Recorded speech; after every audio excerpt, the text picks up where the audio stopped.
This is called the Handlepod.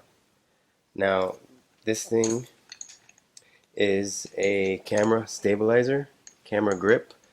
It allows you to mount a camera, and you can get good, stable shots, just like this.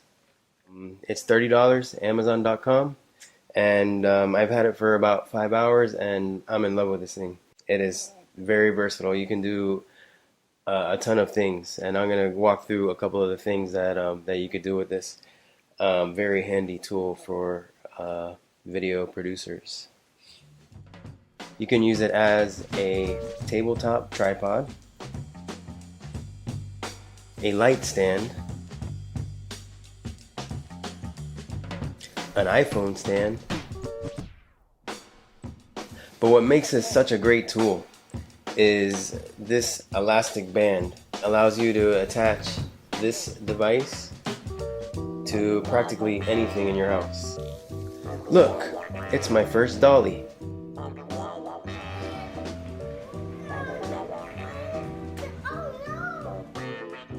Ooh, this would be perfect for a high angle shot.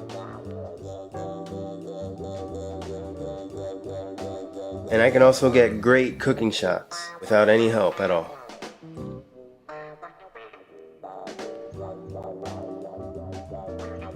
And when I get a chance to take this out into the field, I'm sure I'll find 100 more uses for it.